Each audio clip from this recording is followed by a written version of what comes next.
할렐루야. 오늘은 3월 8일입니다. 마태복음 54번째 시간으로 저희 같이 보겠습니다.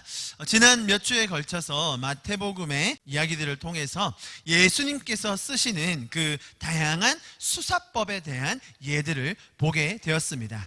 바리새인들이 공격적으로 예수님을 시험하려고 할 때는 그들의 속셈을 간파하셔서 핵심을 찔러서 그들이 다시 되받아치지 못하도록 따끔하게 혼을 내기도 하셨죠.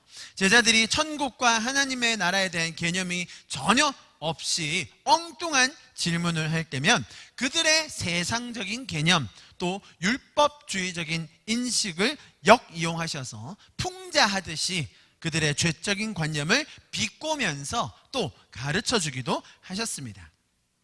지난주에는 자포자기하는 심정으로 제자들이 그러면 장가 안 가는 게 좋겠습니다 라고 땡깡을 부릴 때 그들의 뒤틀린 마음을 타이르기도 하시면서 동시에 참 위트 있게 또 한편으로는 뼈 있는 말씀을 전달하기도 하셨습니다. 지난주에 제가 말씀드렸던 고자론, 고자신학 기억하시죠? 이런 다양한 수사법적 표현 또 상황이 접목된 언어적 기교를 보면서 우리는 성경의 더 많은 풍성함을 누릴 수 있게 되는 것입니다. 또한 하나님 나라와 천국의 은혜를 몰랐던 우리에게 더 좋은 방법으로 다양한 표현으로 아주 친절하게 설명해 주기 원하시는 그 하나님의 마음을 더 절절하게 느낄 수가 있게 됩니다. 사실 우리 일상생활에서도 다양하게 쓰이는 말의 기교들이 있습니다. 그런 것들을 시기적절하게 사용하는 사람들을 보면 우리는 그런 사람들을 향해서 참 저 사람 교양 있다, 위트 있다, 유머 감각이 있다, 아주 화술이 뛰어나다 등등의 칭찬을 아끼지가 않습니다. 그런데 유독 성경을 대할 때에는 이것이 종교의 경전이라고 생각하기 때문에 또 우리는 유교 사상에 아주 깊게 뿌리를 내리고 있어가지고 이것을 함부로 대한다든지 성스럽지 않게 해석을 하는 것을 잘 못하는 것 같습니다. 여러분, 성경책이 하나님이 아닙니다. 성경책이 우리를 구원해 주는 것도 아닙니다. 하나님께서 그 아들을 통해 우리를 구원하시는 것입니다. 우리는 성경에 적힌 그 활자를 통하여서 하나님을 배워가는 것입니다. 자, 그러다 보니 성경에 나온 이 하나님 혹은 예수님의 말씀은 어떤 것 하나 유연성, 위트, 고난이도의 이런 수사학적 표현은 접목할 생각을 잘 못합니다. 마치 우리 옛날에 훈장 선생님 아니면 나이 많은 교장 선생님 같은 분이 하시는 아주 근엄하고 묵직한 그런 훈시나 명령 정도로 받아들일 때가 많다는 것입니다. 그런 전제를 깔고 보는 이 말씀 안에 어떤 위트가 있겠습니까? 오늘 말씀 읽으시면서 어떻게 느끼셨는지 모르겠는데요, 정말 반전의 반전을 거듭합니다. 만약에 교장 선생님이나 훈장 선생님이 훈시하는 거라면 그런 반전이 있을 거라고 별로 생각하지 않죠. 그냥 단순히 우리에게 주시는 명령, 훈계, 훈시 정도로만 생각할 뿐이겠죠. 성경은 다분히 특정한 상황 속에서 기록이 되어 있고 또 일방적인 훈계나 명령이 아니라 죄인과 하나님과의 상호 대화 속에서 일어난 표현이기 때문에 우리가 그런 맥락을 이해하고 보아야 합니다. 그리고 그런 관점들을 하나님의 마음으로 해석하는 것이 너무나 중요하다고 할 수 있습니다. 오늘 본문에서도 동일하게 아주 특정한 상황이 주어졌습니다. 자, 그 상황 속에서 사람들의 내면 깊은 곳에 있는 이런 죄적인 심리에서 나온 질문들, 또 거기에 대응하시는 예수님의 다양한 수사학적 표현들을 발견하게 됩니다. 여러분, 이런 것들을 단순히 죄적인 관점으로 1차원적으로 문자 그대로 해석하게 되면 기독교만큼 비이성적이고 비논리적이고 비윤리적인 종교도 없는 것 같아요. 오늘 말씀을 통해서 하나님 아버지의 그 놀라운 사랑과 또 예수님께서 우리를 위하여 일하신다는 그 약속의 하늘의 은혜를 경험하는 시간이 되기를 축복합니다. 아멘. 자, 우리 오늘 말씀 같이 본문으로 들어가 봅니다. 13절 제가 읽어드립니다. 그때에 사람들이 예수께서 안수하고 기도해 주심을 바라고 어린아이들을 데리고 오매 제자들이 꾸짖거늘. 자, 다시 한번 어린이가 등장합니다. 오늘은 19장 후반절이죠, 그죠? 그런데 18장 전반부에 제자들이 누가 천국에서 크니까? 라고 물었을 때 등장시켰던 인물이 바로 어린아이였습니다. 그때는 예수님께서 직접 어린아이를 데려오셔서 설명해 주셨었는데, 오늘은 다른 사람들이 어린아이들을 데리고 왔고 제자들이 그것을 막는 장면이었습니다. 자, 제자들이 지난 18장에서 왜 그런 질문을 했었는지, 누가 천국에서 크니까? 자, 그때 또 왜 예수님은 어린아이를 데려오시면서 왜 어린아이가 자기를 낮추는 자라고 설명했는지, 그리고 이 전체적인 메시지에서 무엇을 설명하는지에 대해서 제가 아주 자세하게 마태복음 51번째 시리즈에서 설명을 해드렸습니다. 그걸 한번 참고해 주시면 좋을 것 같고요. 자, 오늘은 예수님께서 직접 아이를 불러 세우신 것이 아니라 사람들이 뭐 하게 하려고 데려왔다고요? 기도받게 하려고, 안수하여 기도받게 하려고 데리고 왔습니다. 누가 데리고 왔겠습니까? 아이들을. 당연히 부모님들이나 그 아이들을 책임지는 사람들이 예수님께 안수 기도받게 하려고 데리고 왔습니다. 지금 우리가 생각하는 그런 안수 기도는 아닙니다. 뭐 성령 받고 능력 받고 귀신 쫓아내고 뭐 그런 안수가 아니라, 당시 유대 사회에서 이렇게 안수하여 기도해 준다는 것은 축복, 유언, 계승, 치유 등의 아주 좋은 긍정적인 의미가 많이 있었습니다. 아주 순수한 마음으로 부모님들이 또 아이를 돌보는 책임자들이 아이를 데리고 왔을 것입니다. 자, 그런데 제자들이 그들을 다 싸잡아서 꾸짖었다는 겁니다. 옛날에 시장에 가면 보따리 장사꾼들이 아주 신기한 약 가져가지고 팔 때가 있지 않습니까? 그럴 때 꼭 이상한 동물들을 데리고 와요. 뭐 뱀이든지 뭐 원숭이든지 뭐든 데리고 와서 막 동네 사람들을 모읍니다. 그때 장사꾼들이 꼭 하는 얘기가 있죠. 뭐라고 합니까? 애들은 가라. 애들이 오면 방해되죠. 애들은 돈벌이도 안 되고 또 이상한 동물 데리고 왔는데 위험하면 아이들이 사고를 당할 수 있으니까 아이들은 멀리 가라고 하지만 그래도 제일 앞에 앉는 건 아이들입니다. 자, 이 장사꾼이 애들은 가라 라고 했던 그 의도가 뭐라고요? 나한테 도움이 안 되니까, 나한테 필요가 없으니까, 위험하니까 오지 말라고 한 거예요. 지금 제자들이 한 것도 아주 동일한 상황입니다. 예수님의 사역에, 예수님이 지금 하시는 이런 구원과 생명과 말씀 사역에 하나도 보탬이 안 된다라고 생각했기 때문에 아이들을 내쫓았던 것이죠. 아이들은 우리가 하는 이 사역, 예수님, 우리의 스승님이 하시는 이 일의 대상이 아니다라고 생각하니까 제자들이 아이들을 내쫓았던 것입니다. 혹은 제자들로서 스승님을 위하는 마음으로, 아니 뭐 예수님이 좀 피곤하시니까 또 워낙 많은 사람들이 막 오가고 하니까 그런 대상이 안 되는, 우리가 상대하지 않아도 되는, 사역감이 안 되는 그런 자들이 왔을 때 멀리 하는 것, 뭐 제자들의 도리였는지도 모르겠습니다. 어쨌든 그렇게만 보면 기특하다고 말할 수도 있지만 이 제자들의 마음에는 뭔가 예수님과는 다른 기준이 있었던 것 같습니다. 사실 그 다음 장면만 봐도 바로 알 수 있죠. 처음에 아이들이 왔을 때는 오지 말라고 내쫓았던 반면 그 다음 장면에 나오는 사람 누굽니까? 부자 청년이지 않습니까? 그런 사람들은 절대로 막지 않죠. 아이고 의원님 오셨습니까? 라고 했을 뿐입니다. 자, 그렇다면 이 제자들의 마음에서 아이들을 쫓았던 그 심리는 무엇이었습니까? 그것은 누구는 되고 누구는 안 된다. 어떤 자격이 있어야 되지, 자격을 갖추지 않으면 그러면 천국도 구원도 생명도 아무에게나 막 주어지는 것이 아니다. 특별히 선택받은 어떤 공로가 있는, 받을 만한 자격이 되는 그런 사람에게 주어진다라고 생각하는 것이 이 제자들의 마음이었습니다. 자, 그것을 파악하시고 예수님이 하시는 말씀을 우리가 보아야 합니다. 14절과 15절 우리 좀 같이 한번 큰 목소리로 읽어볼까요? 14절과 15절 시작. 예수께서 이르시되 어린아이들을 용납하고 내게 오는 것을 금하지 말라. 천국이 이런 사람의 것이니라 하시고 그들에게 안수하시고 거기를 떠나시니라. 아멘. 자, 어린아이가 등장을 했고, 또 지난번과 비슷하게 뭔가 아이들을 추켜 세우는, 아이면 다 되는 것 같은, 자, 그런 말씀을 또 반복적으로 하셨습니다. 오늘 좀 깔끔하게 정리를 하고 넘어가야 될 필요가 있습니다. 자, 어린아이라서 천국에 간다?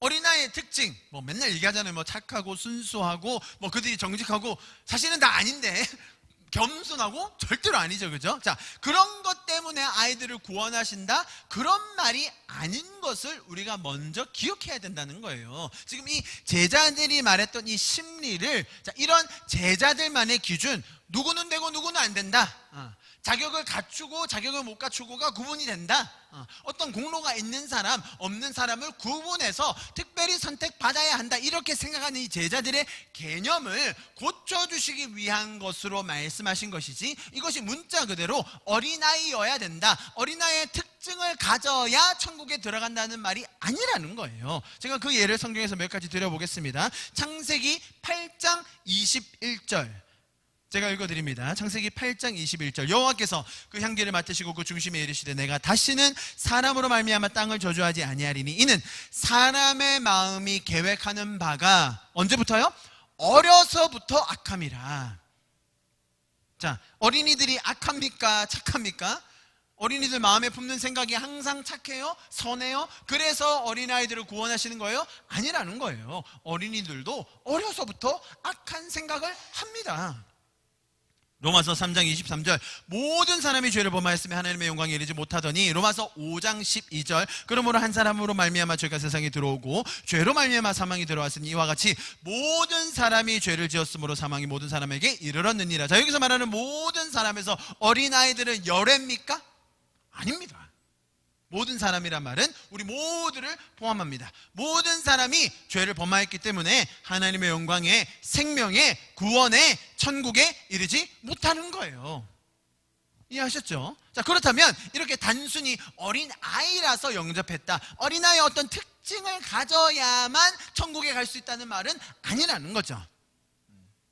제가 한 가지 더 예를 들어볼까요? 우리 배웠던 말씀입니다. 마태복음 11장 12절에 뭐라고 얘기했냐면, 침례 요한의 때부터 지금까지 천국은 침노를 당하나니 침노하는 자는 빼앗느니라. 자, 만약에 우리가 기존에 알고 있는 해석대로 천국을 침노해서 막 억지로 끌어당겨서 열심으로 막 아멘 아멘하고 큰소리하고 뭔가 더 내가 많이 얻어야겠다는 그런 노력을 하는 사람에게 천국이 더 많이 주어진다. 우리는 다 지금까지 그렇게만 해석해 왔지 않습니까? 만약에 그 해석대로라면 어린아이들은 천국을 차지할 확률이 높습니까? 낮습니까?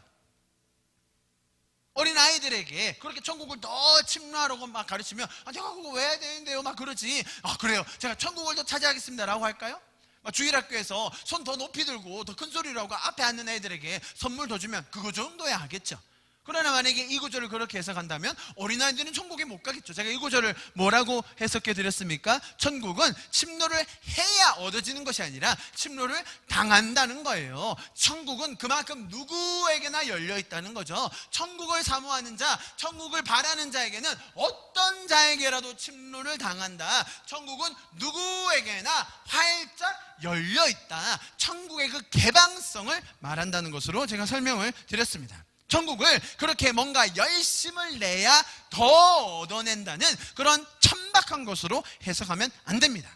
예수님께서 어린아이라는 대상을 굳이 언급하신 두 가지 이유가 있습니다. 첫 번째로 금방 말씀드린 이 제자들이 가지고 있었던 자격 여부의 인간적 기준, 그죠? 누구는 되고 누구는 안 되고, 제자들이 볼 때 어린이들은 안 되는 거예요. 그죠? 왜 안 돼요? 어린이들은 사람 취급을 안 해주니까. 어린이들은 성인도 아니고 사람 숫자 셀 때 세지도 않고 아직 쟤네들은 뭣도 모르는 애들이기 때문에 우리의 사역 대상도 아니고 우리의 사역감도 아닌 거예요. 자, 그런 인간적인 기준, 인간적인 분류를 하는 기준을 깨뜨리신 거예요. 이 어린아이 한 명을 딱 등장시킴으로써. 두 번째 이유는, 자, 이 구원과 천국이라는 것에 있어서 인간으로는 할 수 없는 일이다라는 것의 상징이 어린이라는 거예요. 어린이가 순수해서, 어린이가 깨끗해서, 어린이는 아무런 사심 없이 뭔가 일을 해서 그런 그런 어떤 성품이 있어야 천국에 간다는 게 아니라 어린이와 천국의 연결점은 뭐냐면 할 수 없는 자, 의존해야만 하는 자, 자격 없는 자, 아무런 공로 없는 자, 이런 자라 할지라도 하나님께서 은혜로 예수 그리스도의 보혈로 말미암아 구원해 내신다.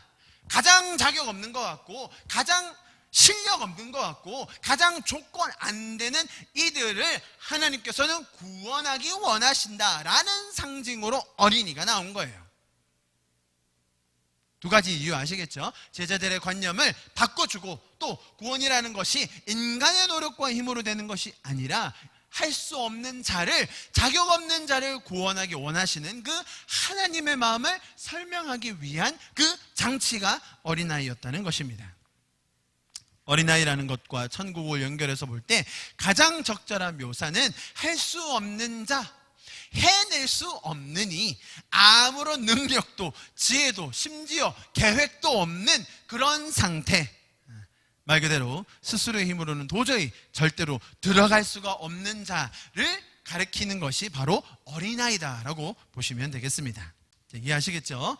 자, 그래서 어린아이들이 오는 것을 막았던 제자들을 다시금 어린이가 오게 하셔서 안수기도 하고 보내십니다. 자, 오늘 이 한 단락이 있었습니다. 이제 그 다음 단락에 나오는 주인공 16절입니다. 같이 한번 보겠습니다. 제가 읽을게요.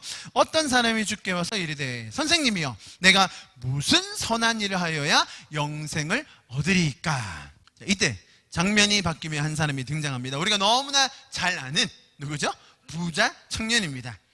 이 청년에 대한 이미지 각자 어느 정도 있으실 겁니다. 딱 봐도 아주 반듯하고 의롭고 뭐 하나 빠지는 것 없는 아주 좋은 청년입니다. 근데 문제는 그래왔자 마지막에 어떻게 결론이 납니까? 돈이 많아가지고 부자라서 그것을 다 팔지 못하고 근심하며 떠나가니라. 우리 너무 잘 아는 말씀이죠. 여기서 나오는 적용은 항상 어떻게 갑니까? 그러니 아무리 율법 잘 지키고 다 했다 하더라도 마지막에 한 가지 걸리는 것이 있으니 그게 뭐라고요?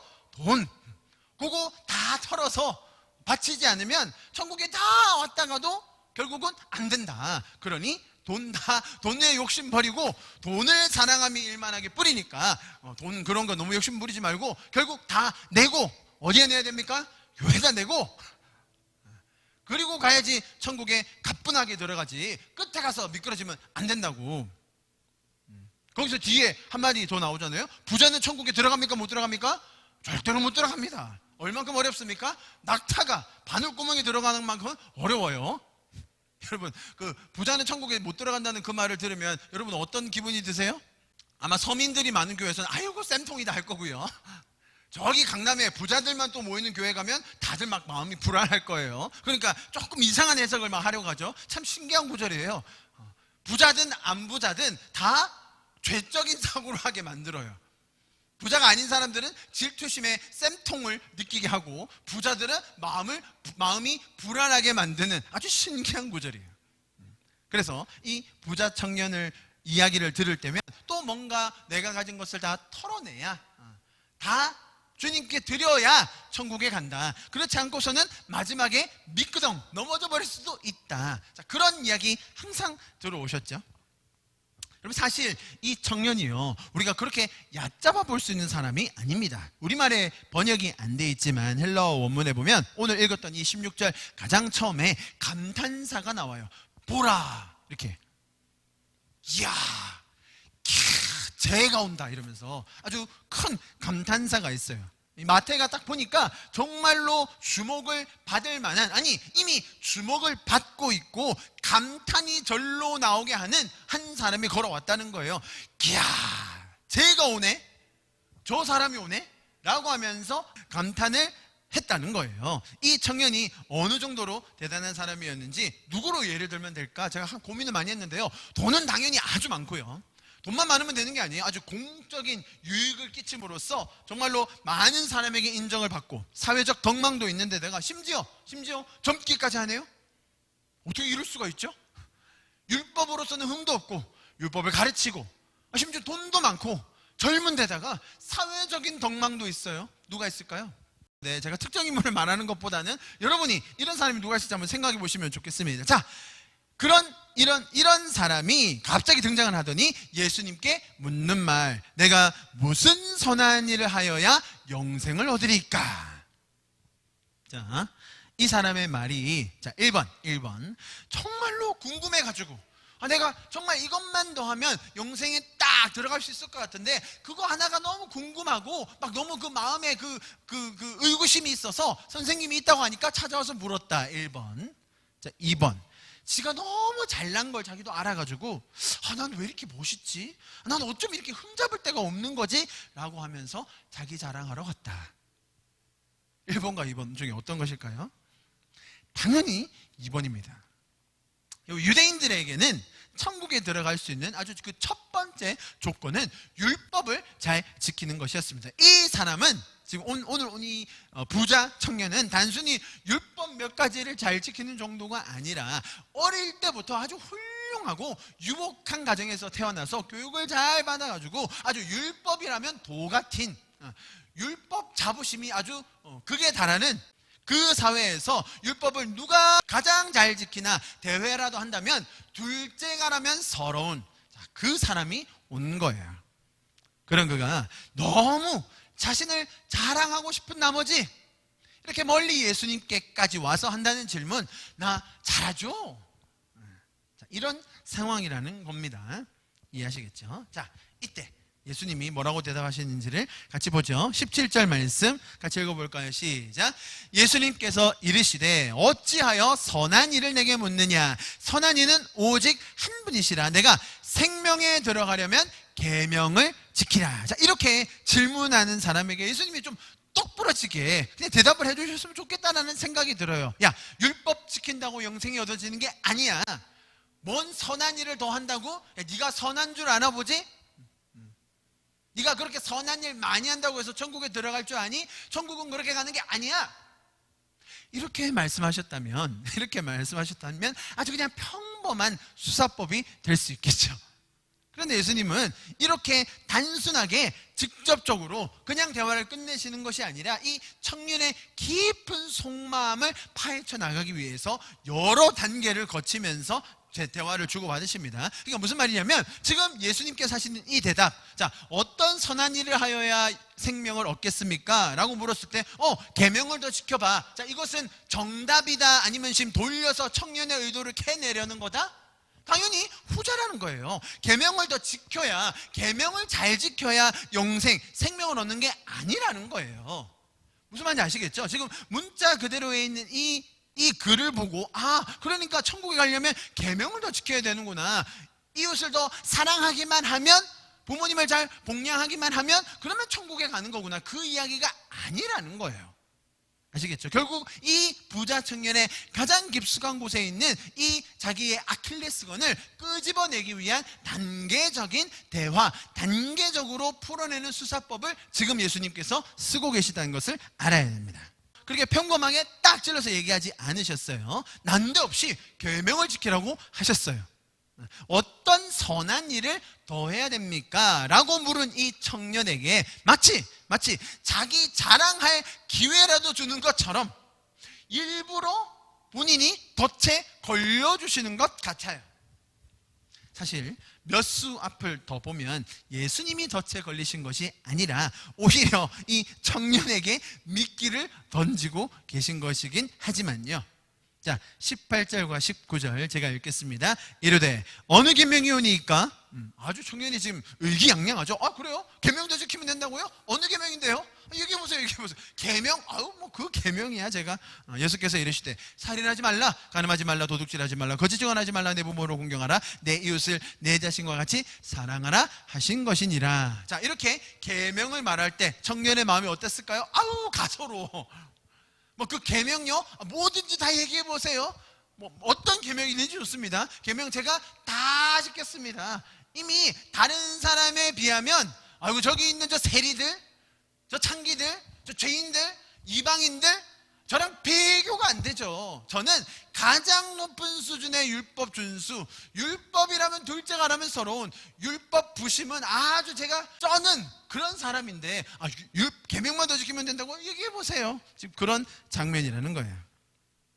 예수님께서 10계명 중에 몇 가지를 툭툭 던지시더니 마지막에 얘기한 것은 내 이웃을 내 자신과 같이 사랑하라. 마태복음 22장에 나오는 율법과 선지자의 강령, 그죠? 모든 율법을 다 모아서 한 가지로 딱 압축했을 때 엑기스로 나오는 게 뭡니까? 우리 하나님을 사랑하고 또 이웃을 사랑하는 것 아닙니까? 자, 그런 것들을 아주 뭔가 이상하게 툭툭 던지면서 마지막에는 또 핵심적인 것을 딱 얘기하셨어요. 자, 그러면 우리가 한번 생각을 해봐야 됩니다. 이 부자 청년이 예수님께서 지금 언급하신 이 율법 조항들을 진짜로 다 지켰습니까?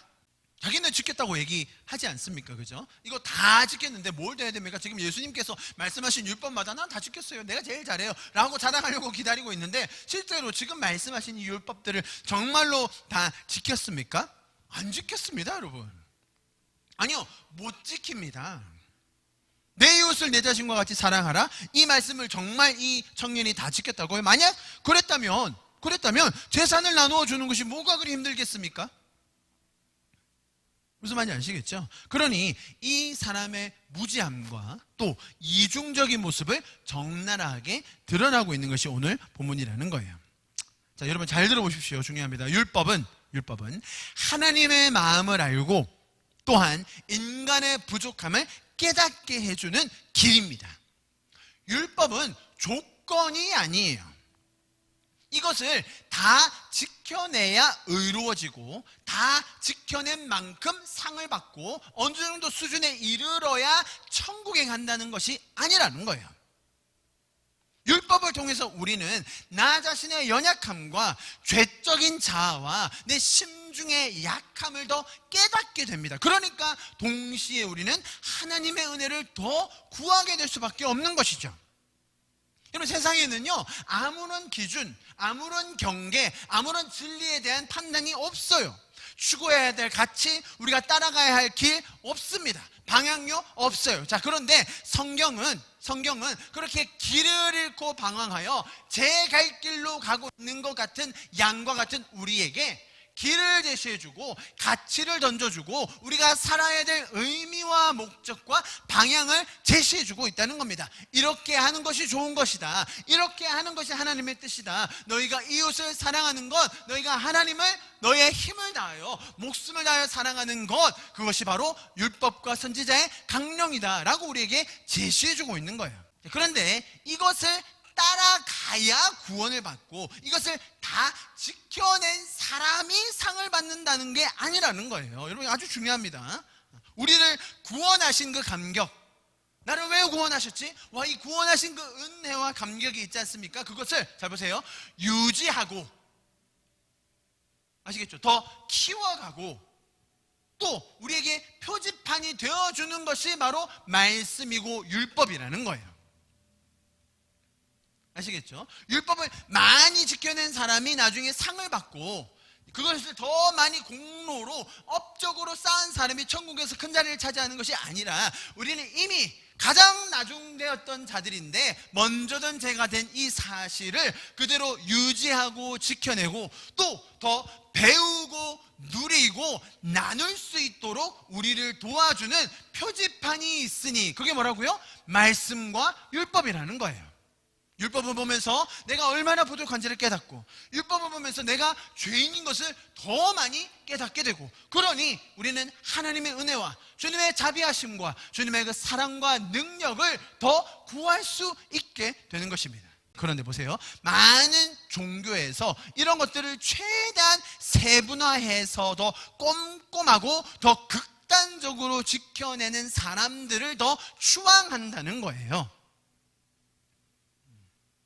은혜를 배우고 누리고 나눌 수 있는 귀한 방편이 되는 이것들을 복을 얻어내기 위한 수단으로 변질시킨다는 것입니다. 세상의 모든 종교들이 다 그렇게만 합니다. 이런 것들을 더 지켜내야, 이런 것들을 더 열심히 해야 가장 극단적으로 한 사람에게 공로가 주어지고 직위가 주어지고 타이틀이 주어진다는 거예요. 그리고 결국은 그 사람들이 구원을 받고 그 사람들만 생명을 얻게 된다는 것이 모든 세상의 종교와 철학과 가르침이에요. 여러분 잘 보십시오. 저희가 마태복음 5장에서 산상수훈에 대해서 이야기했습니다. 자, 이렇게 우리가 하나님의 말씀에 대한 개념을 가지고 있으면 산상수훈도 더 깊게 이해가 되는 거예요. 보세요. 그것을 다 지켜낸 사람이 복을 받는다고요? 여러분, 사실 유대인들은요, 이렇게 행위에 대한, 우리가 겉으로 하는 행동에 대한 것들에 일일이 세부 규정을 마련해 놨습니다. 그래야 보여지는 내가 한 어떤 행동에 대한 분장을 받을 거 아닙니까? 나 이만큼 기도했어, 나 이만큼 금식하거든, 야 내가 구제하는데 얼마나 열심히 하는 줄 알아? 이렇게 행동으로 보여지는 것들에 대해서 자기 자신의 스스로 훈장을 달고 있는 거예요. 난 이만큼 쌓았으니까 이 정도 나중에 될 거야, 내가 이 정도 했으니 나는 구원 받는 거야 라고 스스로 의롭게 생각을 하는 것이죠. 자, 그랬더니 예수님이 뭘 들고 나오세요? 산상수훈에서 마음의 상태를 가지고 나와버리시는 거예요. 그죠? 그들은 상상도 할 수 없어. 자기들은 항상 겉으로 나오는 이 행동에 대한 규범들을 가지고 와가지고 그것을 세분화해서 그것을 지켜내야 구원도 받고 상급도 받고 더 잘 산다라고 생각했는데, 예수님은 갑자기 마음의 상태를 들고 나와버리시네요. 음욕을 품는 것, 시기하는 것, 의에 줄이고 목마르는 것, 심령이 가난한 것, 온유한 것. 여러분 이거 어떻게 체크합니까? 아니, 유대인들의 율법이나 세상 사람들이 말하는 그런 종교적인 의례나 규례나 율법들은 뭐 그런 체크할 수 있는 방법이 있잖아요. 오늘 왔어 안 왔어? 얼마 냈어? 몇 시간 했어? 얼마 동안 했는데 그거 다 체크하면서 그것 가지고 스스로 훈장을 다는데, 지금 예수님은 뭘 얘기하세요? 마음의 상태를 얘기하는 거예요. 누가 이걸 체크합니까? 내 마음이 온유한지 안 온유한지, 내가 의에 줄이고 목마른지 안 마른지 누가 체크합니까? 여러분 이것은 조건으로 주어진 것이 아니라, 보세요, 예수님이 우리를 구원하심으로 말미암아 그렇게 절대로 살 수 없었던 우리의 마음이 변화돼요. 그 구원과 생명과 천국이 우리 안에 더 누려질 수 있도록 우리에게 좌표를 제시해 주시고, 예수님이 일하신 것에 대한 결과가 어떻게 드러날 것인지 조건이 아니라 결과로, 수단이 아니라 우리의 삶을 인도해 주는 지표로 주신 것이 말씀이고 산상수훈이며 율법이라는 것입니다. 예수님께서 이렇게 우리에게 계속 가르쳐주고 계신 이유는 이렇게 완전히 다른 차원들을 이들에게 보여주심으로 말미암아 이런 것들이 조건이 아니라 예수님의 구속과 구원의 사건으로 이루어지게 될 결과라는 것을 보여주고 계신 것입니다. 그리고 그 결과로서의 은혜와 기쁨과 감격이 누려질 수 있도록 아주 세세하게 우리를 가르쳐주고 계신 것입니다. 죄적인 세상에서 살아가는 우리는 아무리 구원을 받았다고 해도 이러한 성경의 세세한 가르침과 인도함 없이는 자꾸 죄적인 원리로, 인간적인 방법으로 살아갈 수밖에 없다는 거예요. 자, 그래서 성경을 더 가까이 하고 말씀으로 날마다 내 영이 새로워지기를 축복합니다. 세상을 살지만 하나님의 원리가 나를 지배하는, 하나님의 말씀이 나를 인도하는 그런 상태가 될 줄 믿습니다. 이 말씀들이 조건적인 어떤 내가 뭔가를 이루어내야 그래야 더 큰 상을 받고 그런 큰 복을 만든 수단이 아니라, 하나님께서 행하신 일들이 얼마나 놀라운지를 깨닫고 또 더 배우며 그것을 나누며 누릴 수 있는 그런 말씀들로 우리가 날마다 이 말씀을 생명처럼 더 먹을 수 있기를 축복합니다. 아멘. 아멘. 자, 20절부터 22절 제가 읽겠습니다. 그 청년이 이르되 이 모든 것을 내가 지켰사온데, 아유 그냥 이 청년의 마음이 어떤 건지 보이시죠? 제가 다 지켰습니다. 사실 안 지켰어요, 여러분. 내가 다 지켰사온데 아직도 뭐가 더 부족합니까? 뭐 계속 얘기해 보시죠. 21절 예수께서 이르시되 내가 온전하고자 할진대, 그래? 너 완전해지고 싶니? 정말로 그렇게 생명을 따놓은 당상처럼 가지고 있고 싶니? 자, 그러면 네 소유를 팔아 가난한 자들에게 주라. 그리하면 하늘에서 내 보화가 있으리라. 그리고 와서 나를 따르라 하시니. 우리 잘 아는 말씀 22절 그 청년이 재물이 많음으로 이 말씀을 듣고 근심하며 가니라. 정말 잘난 척하는 이 청년에게 더 새로운 것이 없냐고 요구하는, 아우 저를 뭘로 보고 그러세요? 이웃 사랑이요? 제가 구제하면 정말 제가 얼마나 많이 하는데요. 제가 매주 양로원 찾아가고요, 고아원 찾아가고요, 자원봉사를 얼마나 하는지 모릅니다. 이웃 사랑 그까이 거요? 제가 정말 자신 있습니다. 라고 말하는 그 청년에게, 자기 잘난 맛에 사는 이 청년에게 허를 찌르는 말씀을 주고 계십니다. 자신의 기준으로 이런 것들을 세분화해서 잘하고 있다고 생각하는 이 청년이 더 이상은 부정할 수 없는 이 아킬레스건을 딱 건드시는 거예요. 문제는 여러분 보세요. 지금 이 구절을 보면서 우리도 그래서 이렇게 해야 뭐예요? 보물을, 자기가 가진 재물을 다 팔아서 가난한 사람에게 줘야 구원을 받는다 라고 해석하면 안 된다는 거예요. 지금 여러분 잘 보십시오. 지금 이 구도가 어떻게 가고 있습니까? 어린이. 자, 어린이의 상징이 뭐라고 했죠? 어린이는 순수하고 아무런 사심 없고 정직하고 겸손한 상징입니까? 아닙니다. 어린이가 어떤 상징이라고요? 아무것도 할 수 없는, 자격 없는, 공로 없는, 계획 없는, 자, 그런 상징이라는 거예요. 반면 지금 누가 나옵니까? 청년. 어떤 청년요? 그냥 청년도 아니에요. 부자 청년. 자, 이 청년이 상징하는 건 뭡니까? 다 갖춘 사람, 하나도 부족함이 없는 사람, 뭐든지 할 수 있는 사람. 얘기만 해보세요. 자, 다 가지고 있습니다. 다 했습니다. 뭐든지 다 할 수도 있습니다. 얘기만 해보세요. 라고 생각하는, 모든 것을 다 가졌다고 하는 청년. 자, 여기서 천국, 영생, 생명이 나옵니다. 생명. 자, 이 부자 청년에게 예수님이 요구한 그것은 단순히 재산을 포기해야만 천국에 간다, 그것이 아니라 인간의 노력으로 이 사람이 가장 소중히 여기는 것, 그것도 포기하지 못하고 우리가 죄인으로서 자기가 가진 능력과 학위와 실력과 배경과 공로로도 이 생명에 들어가지 못한다라는 것을 지금 대조해서 보여주고 계신다는 거예요. 이해하시겠습니까? 가장 할 수 없을 것 같은, 가장 능력 없는 것 같은, 아무 일도 못하는 것 같은 그 어린이는 덜렁 넣어주시더니, 그죠?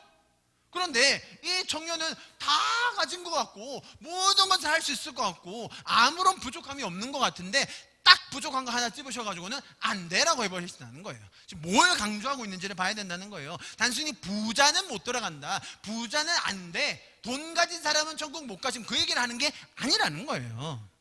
무슨 말이냐면 부자에게 자기 재물을 다 팔아서 가난한 사람에게 주면 천국에 간다 얘기하시는데, 그럼 반대로 가난한 사람에게는 그러면 이 말씀이 다 적용될 수 있겠습니까? 이 말씀을 보면서 예를 들어 재산이 마이너스다, 나는 뭐 지금 가진 재산은 없고 빚만 잔뜩 있다, 이런 사람에게 네가 가진 것을 다 팔아서 가난한 사람에게 나눠주라 그러면 천국에 간다, 그런 사람은 아이고 얼씨구나, 나는 재산도 없는데 아주 천국 그냥 가겠네, 지금 그런 얘기입니까? 아니라는 거예요. 가난한 사람에게라도 자기가 소중히 여기는 것, 천국과 바꾸지 못하는 것, 내 의, 내 아집, 내 계획, 내 고민, 자, 그런 것들 때문에 아무리 인간의 힘으로 무엇을 하려 한들 천국이 주어지는 것이 아니다. 결론은 뭐예요? 누가 천국을 가게 하시는 거예요? 자격 없는 자를 누가 갈 수 있게 하는 겁니까? 하나님의 은혜로, 예수 그리스도의 보혈의 공로로 갈 수 있는 거예요. 아무리 자격을 다 갖춘 사람이라도 자신의 힘으로는 가지 못하지만 누구는 하실 수 있다는 거예요? 하나님의 은혜로, 예수 그리스도의 보혈의 공로로만 갈 수 있는 곳, 그것이 뭐라고요? 생명, 영생, 구원, 천국이라는 겁니다.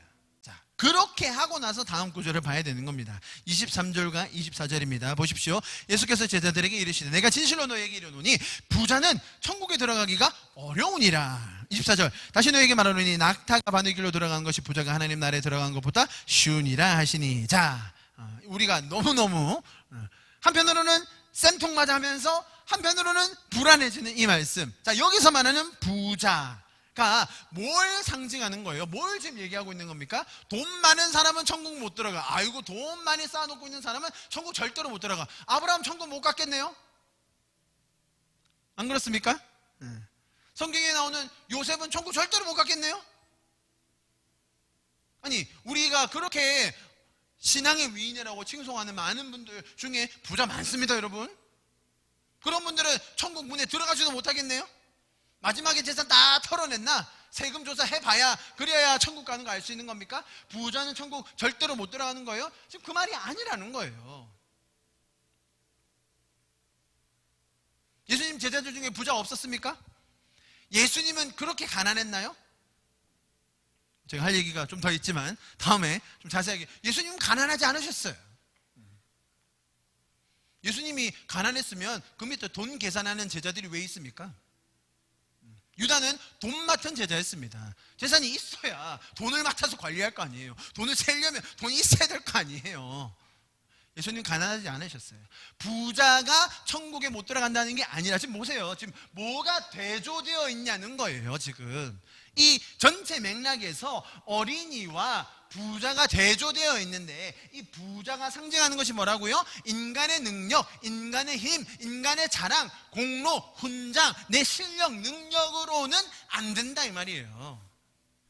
부자는 천국에 절대로 못 간다예요? 가기가 어렵다예요? 보십시오. 23절, 천국에 들어가기가 어려우니라. 결국 이 둘 중에서 누가 천국에 갈 가능성이 크고 누가 갈 가능성이 적다고 하는 거예요? 부자는 천국에 못 들어간다, 이렇게 단정적으로 얘기하는 것이 아니라 들어가기가 어려운 거예요. 왜요? 자기가 갈 수 있을 것 같거든. 자기 실력으로, 자기 능력으로 생명을 얻을 수 있을 것 같거든요. 그러니까 나 정도면 되겠지 하는 생각으로 인하여 부자는 천국에 들어가기가 어렵다라고 설명하시는 겁니다. 부자라는 말은 자신의 것으로 천국과 영생과 생명을 얻으려고 하는 자들을 설명하는 것입니다. 제가 단순히 부자를 옹호하기 위해서 하는 말이 아니라 지금 이렇게 대조군을 세우신 이유를 잘 보셔야 이 말씀 전체 맥락을 이해할 수 있다는 것을 제가 말씀드리는 거예요. 여러분, 다음 구절이 참 재밌죠. 낙타와 바늘구멍 이야기입니다. 자, 일단은 낙타가 바늘 구멍으로 돌아가는 것은 불가능하다. 자, 이렇게만 해석을 하면 참 쉬워요. 그렇죠? 무슨 말입니까? 부자가 천국 가는 것은 마치 낙타, 당시에 가장 큰 동물이었습니다. 그 시대, 그 지역에서 볼 수 있는 가장 큰 동물이 가장 작은 구멍으로 들어가는 것만큼 어렵다, 불가능한 일이다. 그거 말이 되잖아요. 부자는 생명을 얻지 못한다. 누구의 힘으로? 스스로의 힘으로, 자기 능력으로는 할 수 없다는 그 불가능을 나타내는 것이 이 표현인데요. 문제는 뭐냐면 이 부자를 지금 제가 설명한 대로 하지 않고 뭔가 돈이 있는 사람, 현찰 많은 사람, 땅 좀 가진 사람, 이런 식으로 해석을 해버리니까, 자, 그러면 이 낙타가 바늘구멍으로 절대 못 들어간다, 이것 때문에 너무 불안해지니까 아주 다양한 해석들이 나왔어요. 그 중에 아마 여러분 들어보셨을 거예요. 저도 어릴 때 이 설명 많이 드렸어요. 당시에 그런 고대 사회는 성으로 둘러싸여 있어요. 그죠? 자기 부족이나 마을이나 큰 그룹의 사람들을 보호하기 위해서 성을 쌓습니다. 그래서 그 성을 드나들 때 지키는 사람이 있고, 밤이 되면 문을 닫고, 그래야 적들을 막을 거 아닙니까? 그죠? 낮에는 큰 문을 열어놓습니다. 그러면 사람이든 짐승이든 짐이든 수레든 뭐든 다 지나갈 수가 있겠죠. 자, 그런데 밤이 되면 그렇게 함부로 지나다니면 안 됩니다. 당시에 불이 있으면 뭐가 있어요? 어두우니까 막아놔야 됩니다. 그때 열려있는 문, 작은 문이 있으니 그게 뭐라고요? 바늘문이라는 것이에요. 아시겠죠? 자, 그런데 그 문은 이렇게 활짝 열려져서 막 짐승이나 사람이 다 지나다닐 수 있는 게 아니라 아주 작게 만들어놔서 짐승이건 사람이건 다 내려서 짐도 다 내리고 검사 다 받고 아주 기어 들어갈 정도, 낙타라고 말하면 이 무릎을 꿇어야 갈 수 있을 정도로 작게 만들어놨다는 거예요. 자, 그럼 어떻게 해석할 수 있습니까? 부자가 천국에 들어가려면 어떻게 해야 돼요? 낙타가 바늘길로 들어가려면 자기 짐을 다 내려놓고, 자기 재산을 다 내려놓고 무릎을 꿇어야 갈 수 있는 곳, 뭐라고요? 천국, 이렇게 설명한다는 거예요. 부자분들, 돈 좀 가지신 분들, 마지막에 천국 들어갈 때 그냥 못 들어갑니다. 재산 다 내려놓고 가세요. 무릎 꿇고 들어가는 거예요. 그런 설명 많이 들어보셨죠? 저 어릴 때 이런 설명만 들었어요. 그래서 부자가 천국 가는 것은 쉽지는 않지만 그 바늘구멍으로 들어가는 것처럼 짐을 내려놔야만 들어갈 수 있다. 여러분, 이것이 성경에서 말하는 은혜의 원리, 행위가 아닌 예수 그리스도의 보혈의 은혜의 공로로 받는 그 구원의 원리와 일치합니까? 일치하지 않습니까? 전혀 일치하지 않는 거예요. 이것 또한 사람의 행위를 강조하는 게 돼버리고 사람의 행위 중심의 구원이 되어버리는 거기 때문에 이 해석은 전혀 맞는 것이 아닙니다. 또 다른 해석이 있긴 해요. 그게 뭐냐면, 여러분, 헬라어로 낙타에 해당하는 단어가 카멜론이에요. 그런데 이 그냥 원래 바늘이라고 하면 실이 와야 되는데 낙타가 와서 이상하다고 생각했던 거예요, 사람들이. 그런데 이 낙타는 카멜론인데 밧줄, 굵은 밧줄을 말하는 단어가 있으니 그게 카밀론이에요. 점 하나 차이. 그래서 사람들이 이게 성경을 필사하고 사본하는 과정에서 점이 바뀌어서 원래는 밧줄이었는데 낙타가 되어버렸다라고 해석하는 사람도 더러 있습니다. 어쨌든 이런 모든 해석들이 모두 다 이 앞에 나온 부자라는 표현 자체를 말 그대로 돈 있는 사람으로만 생각해서 나오게 된 결과입니다. 제가 여러분에게 여쭤보겠습니다. 자, 만약 우리에게 하나님의 은혜와 예수 그리스도의 보혈의 공로 없이 자, 이것이 없다면 보십시오. 어린이들 구원 받습니까? 못 받습니까? 자, 이것이 없다면 어린이는 생명에 들어갈 수 있습니까?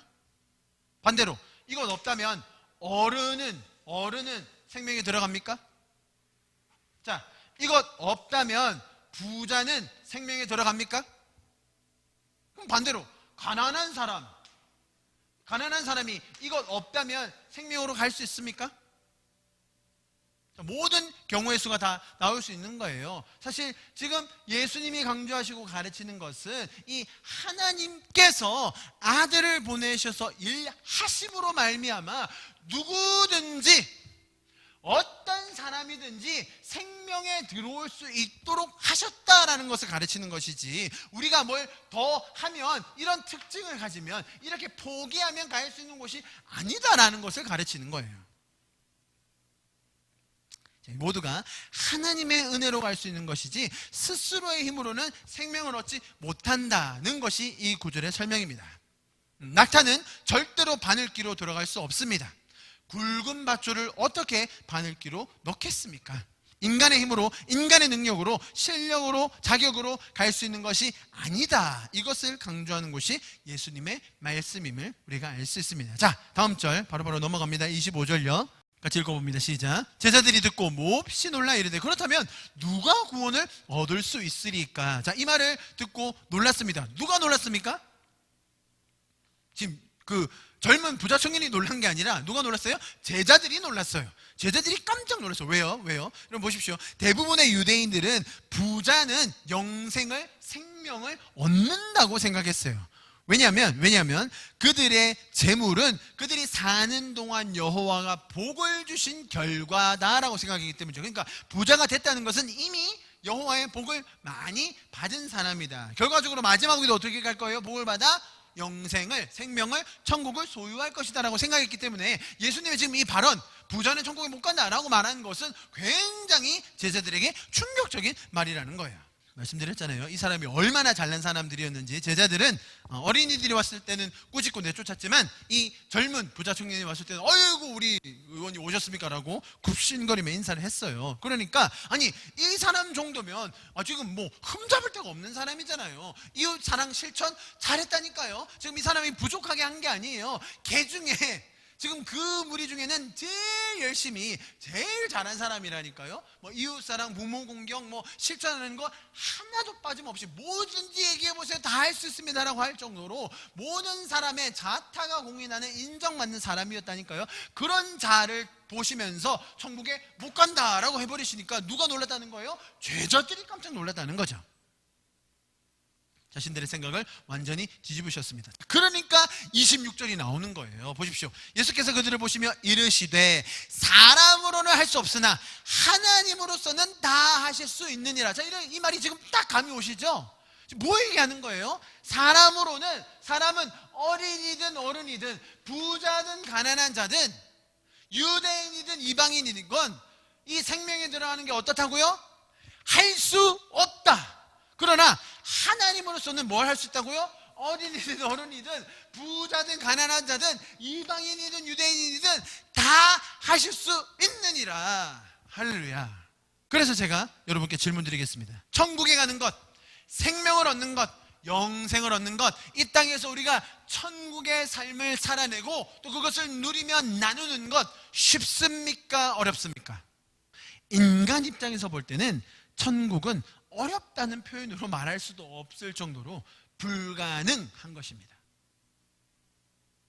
영생을 얻는 것, 생명을 얻는 것, 또 이 땅에서 천국의 삶을 사는 것 불가능.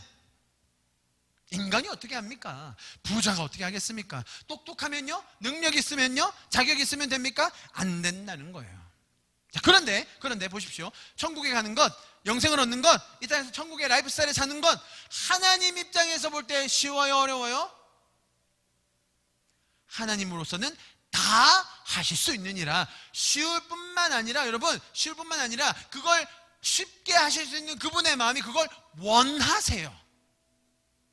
죄적으로 살아가는 하나님의 형상들이 고통을 받는 모습을 보면 그것을 해주고 싶어 하시는, 너무나 주기 원하시고 너무나 공급해 주기 원하시고 그들이 깨닫기를 원하시는 분, 그분이 하나님이시라는 거예요. 하나님 입장에서 볼 때는 생명을 얻는 것, 천국의 삶을 사는 것 무지하게 쉬운 것입니다. 사람으로는 할 수 없지만 하나님으로서는 다 하실 수 있는 거예요. 그런데 왜 우리 주변에 이렇게 천국의 라이프 스타일을 사는 사람들은 안 보이고, 또 내 안에 천국이 이루어지지 않고 하나님과의 완전한 연합과 하나님의 뜻이 내 삶과 우리 주변에 온전히 이루어지는 것이 왜 이토록 힘듭니까? 그것을 가로막는 것이 죄라는 겁니다. 그것을 못하게 하는 것이 죄적인 세상의 원리라는 거예요. 자, 그 속에서 우리가 하나님의 말씀을 더 붙잡고 하나님의 원리대로도 살고 하나님의 말씀을 더 가까이 함으로 말미암아 우리 안에 그 은혜로 천국이 사라지는 것, 그것이 성경의 원리라는 겁니다. 자, 이제 말미로 넘어갑니다. 반전의 반전이 나올 거예요. 27절 봅니다. 이에 베드로가 대답하여 이르되 보소서, 우리가 모든 것을 버리고 주를 따라 싸운데 그런즉 우리가 무엇을 얻으리까? 자, 이 말에 담겨있는 베드로의 심리 보십시오. 자, 지금 이 베드로가 말을 했는데 어떤 이 질문을 베드로가 어떤 톤으로 물었을까요? 막 그 부자는 못 간다고 하니까 그럼 우리는 뭘 얻지? 막 의기양양해서 막 신나가지고 그렇게 말했을까요? 아니면 시무룩해져가지고 자신감 상실해서 물었을까요?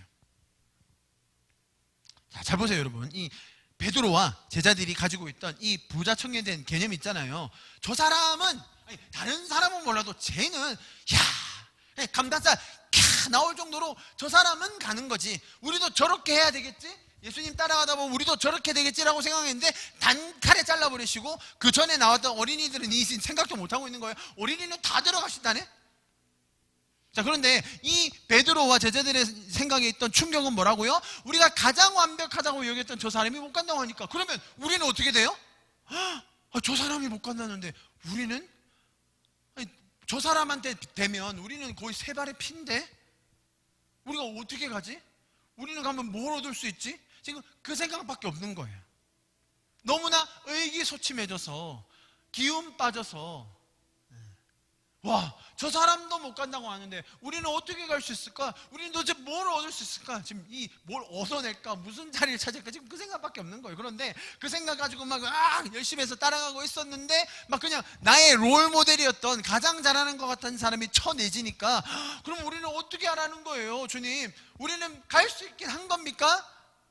라고 하면서 푸념하며 의기소침해 있는 채로 묻는 것이 27절 베드로의 질문이라는 거예요.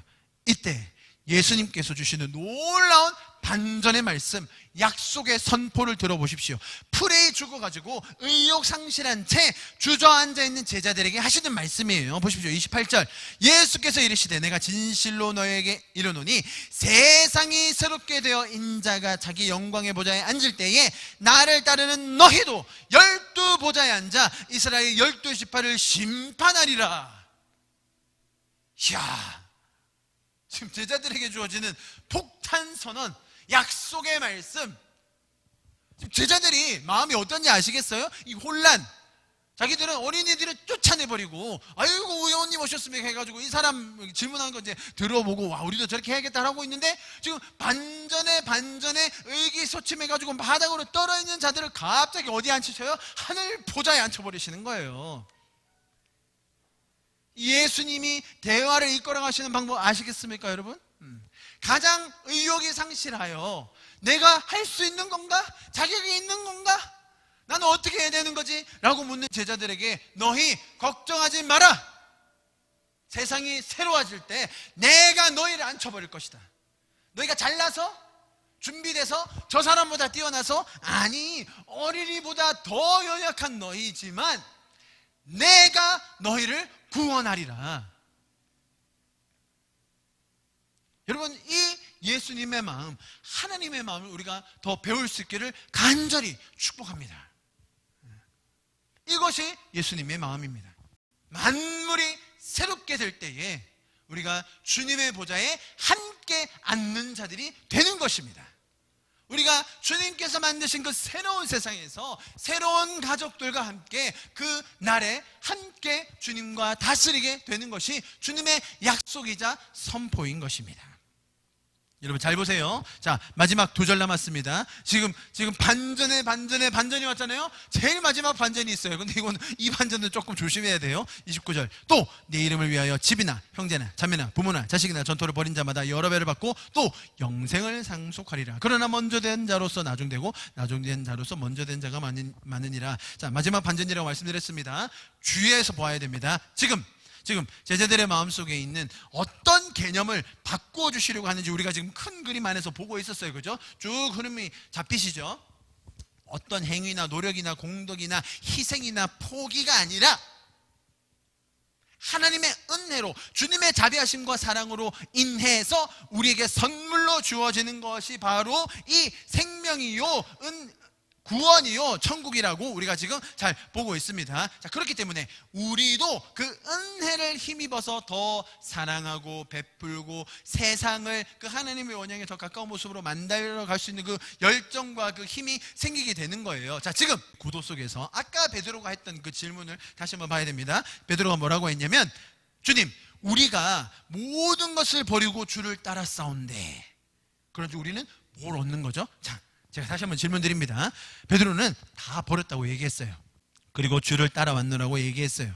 자, 비록 풀 주고 하는 소리긴 했지만 자신은 그나마 그것이 자기가 내세울 수 있는 가장 큰 자기의라고 이야기하는 거예요. 자, 다시 질문 드립니다. 베드로와 나머지 제자들 진짜로 모든 것을 버렸습니까? 아니면 살짝 발을 걸친 채 언제든지 수가 틀어지면, 언제든지 스승이 잡혀가면 돌아갈 준비를, 만반의 준비를 해놓고 있었습니까? 우리는 뒷이야기를 들었기 때문에 잘 알고 있습니다. 제자들이 실제로 이렇게 형제나 자매나 부모나 자식이나 전토를 다 버렸습니까? 아닙니다. 하나도 안 버렸고요. 십자가 달리실 때 그대로 다시 다 챙겨서 돌아가 버렸습니다. 버리긴 뭘 버려요? 두 번째, 제가 지금 이 구절을 다시 풀려고 하는 거예요. 지금 이렇게 하면 이렇게 말씀하신 예수님의 의도를 보려고 하는 거예요. 두 번째, 지금 예수님이 하신 말씀이 앞뒤가 안 맞는 게 있어요. 뭐냐면 29절에 나오는 것처럼 그렇게 버리는 자들은 여러 배를 받는다고 하셨어요. 그리고 그렇게 버린 자들에게 큰 상이 주어진다고 했어요. 여러분, 이것을 영적으로 해석하시는 분들이 많아요. 그렇게 버려야 나중에 천국에서 상을 받는다. 여러분, 누가복음에서는 그렇게 안 합니다. 현세에 여러 배를 받는다고 해요. 무슨 말이에요? 이 땅에 살면서 여러 배를 받는데요. 자, 남편 한 명 버리면 현세에 몇 명을 받습니까? 여러 명의 남편을 받는 겁니다. 현세에 땅을 버리면, 전토라고 돼 있죠. 땅을 버리면 지금 살아있는 동안 어떻게 되는 거예요? 몇 배 땅을 받게 되는 거예요. 만약 예수님 말씀대로만 하면, 이거를 고지고대로 문자대로 받는다면,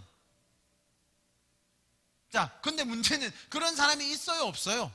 내가 이만큼 재산을 드렸더니 하나님께서 나에게 이렇게 더 큰 재산을 지금 살아있는 동안 천국에 있는 그 상관 말고 지금 주셨다라고 간증하시는 분이 많이 있습니까, 없습니까? 굉장히 많이 있잖아요. 그런 사람들 간증 세워가지고 결국 이거 보면서 다 갖다 버려야 된다라고 강조하잖아요. 여러분, 하나님은요 절대로 더 큰 어떤 것을 위해서 가족을 버리라고 하지 않으세요. 아니, 그러면 성경에 부모를 공경하고 자식을 사랑하고 남편과 아내를 목숨처럼 아끼고 사랑하는 그런 말을 빼던지요. 그러면 이게 양립이 되냐는 거예요. 이렇게 해야 이렇게 해야 뭔가를 더 얻고 이렇게 포기하고 희생해야 뭔가를 더 얻어낸다는 게 아니라는 거예요. 여러분, 절대로 신앙, 교회, 하나님 나라를 위해서 가족을 포기하시면 안 됩니다. 가족도 못 돌봐주면서 주의 일을 하지 말라고 서신서에 나와 있어요, 여러분. 그죠? 어떻게 가정도 제대로 못 돌보는 사람이 교회 장로와 리더를 하겠냐고 그런 말 있죠?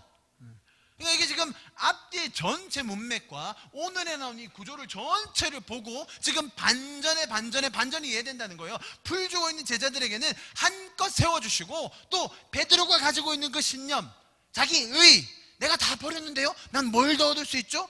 자, 그래? 그거 가지고 할 수 있을 것 같아? 그러면 다 버려보렴.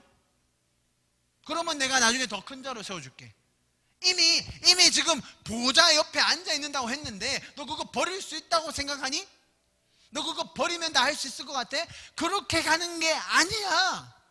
처음 된 자가 나중 될 거고 나중 된 자가 처음 되는 거야. 너희는 이미 가장 나중되었던 자였는데 내가 가장 먼저 된 자로 만들어 놓았단다. 그런 것들을 버림으로 지금 원래 그들이 생각했던 그 개념대로 뭔가를 더 하면, 이루어내면, 뭔가를 더 가지고 쌓고 훈장받고 공로를 쌓으면 가는 것이 아니란다. 가장 자격 없는 자이지만 내가 들어가게 하는 것이다. 앞에서 말씀하신 영광의 보좌에 앉아있을 때 함께 있다고 하신 그 말씀은 그들이 부자 청년을 보면서 풀이 죽어 있었던 그 모습을 살려주시는 것이라면, 이 마지막 구절은 너희가 뭔가를 포기한다고 해서 뭔가를 조건적으로 더 한다고 해서 주어지는 게 아니다, 너의 힘으로 얻어지는 것이 아니다, 이 말을 역설적으로 강조하고 계신 거예요. 여러분, 우리가 가장 나중되었던 자들이었습니다. 그런데 우리를 가장 먼저 된 자로 예수님께서 불러주셨습니다. 아무런 자격이 없는, 스스로 할 수 없는 아이와 같은 우리가 천국에서 다스린 자가 되었음에 그 은혜를 다시 경험하게 됩니다.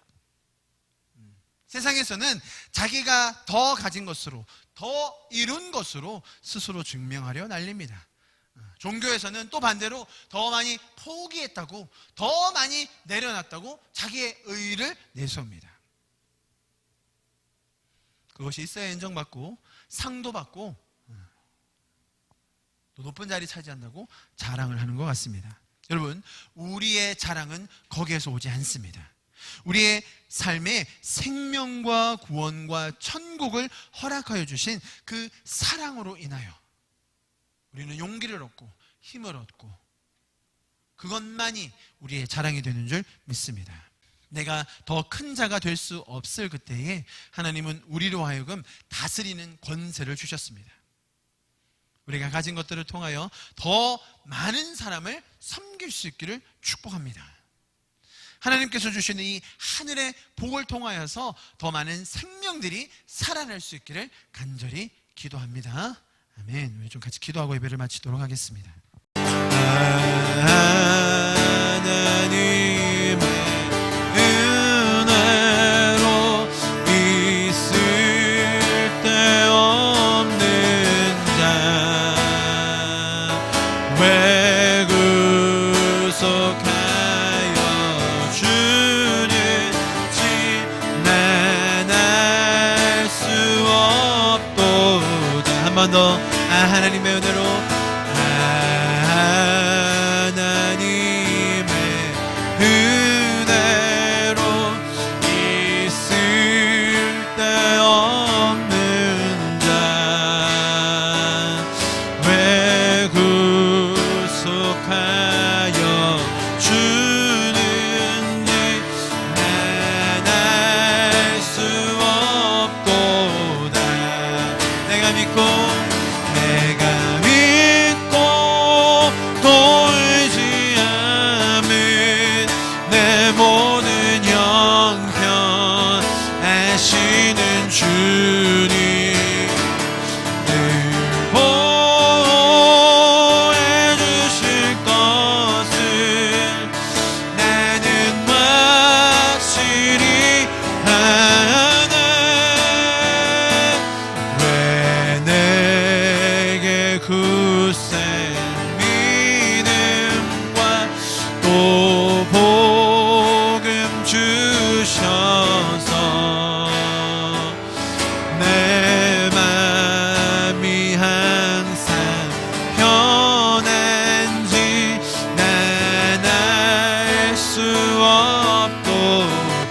내게 성령 주셔서 왜 내게 성령 주셔서 내 마음 감동해 주 예수 믿게 하는지 주 예수 믿게 하는지 난 알 수 없도 찬양합시다. 내가 믿고 또 의지함은 내 모든 형편 하시는 주님 돌보아 주실 것을 나는 확실히 아는 내가 믿고 또 의지함은 내 모든 형편 하시는 주님 돌보아 주실 것을 나는 확실히 아네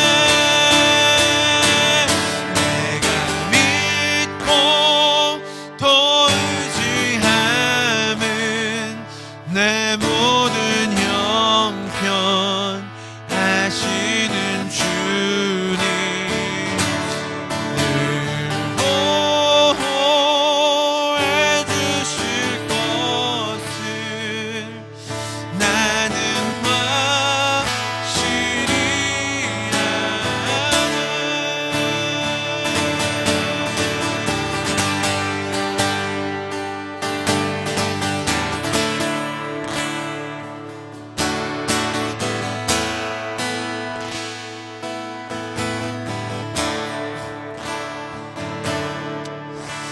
주님 웬 은혜로 우리를 이렇게 구원하셨습니까? 가장 나중된 자 같았던 나를 가장 자격 없는 것 같은 나를 귀히 여기시고 사랑하시고 은혜를 주셔서 구원하시고 성령을 주심에 다시 한번 감사를 드립니다.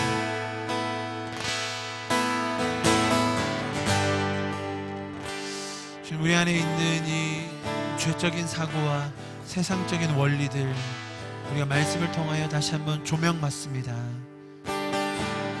주님 우리가 말씀을 더 가까이 함으로 또 그 안에 있는 그 하나님의 마음을 날마다 더 발견함으로 주님과 더 동행하고 천국의 삶을 이 땅 가운데 구현해내는 자들이 되기를 간절히 기도합니다.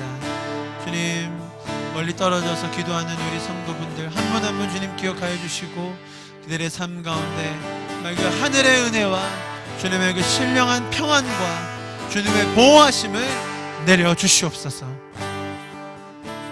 주님 특별히 또 기도합니다. 코로나 사태 때문에 전 세계가 신음하고 있습니다. 주님 그 전쟁과 같은 상황 속에서 사투를 벌이며 환자를 진료하고 치료하고 있는 의료진들 한 명 한 명 주님 기억하여 주시옵소서. 그들의 수고와 노고 가운데 주님 하나님의 돌보심과 힘주심이 있기를 간절히 기도합니다. 두려움과 의심과 낙담 속에서 살아가고 있는 많은 국민들, 또 환자들, 가족들 기억하여 주시고 지금 그들에게도 하늘의 평강이 임하기를 간절히 기도합니다. 주님 이번 기회가 교회에게 믿는 자들에게 큰 울림이 되고 있습니다. 특별히 한 이단 단체의 이 잘못된 교리 때문에 정말 많은 어려움들이 이 사회에 퍼지고 있는데 주님 이번 기회가 정말로 미혹에 빠져있는 수많은 영혼들이 복음 앞에 자유함을 얻고 다시금 그 주님의 생명을 얻는 놀라운 기회가 될 수 있도록 주님 도와주시옵소서. 우리 믿는 자들 가운데 다시 한번 예배와 또 복음과 주님께서 주신 이 자유함이 무엇인지를 다시 한번 깊게 묵상하여 깨닫는 시간이 되게 하여 주시옵소서. 말씀을 통하여 우리의 삶 가운데 그 진리의 닻이 더 깊게 내려지는 시간이 되게 하여 주시옵소서. 아멘. 주님 감사합니다. 이렇게 우리를 끝까지 보호하시고 인도하여 주실 주님을 기대하고 찬양합니다. 예수 그리스도의 이름으로 함께 기도하였습니다.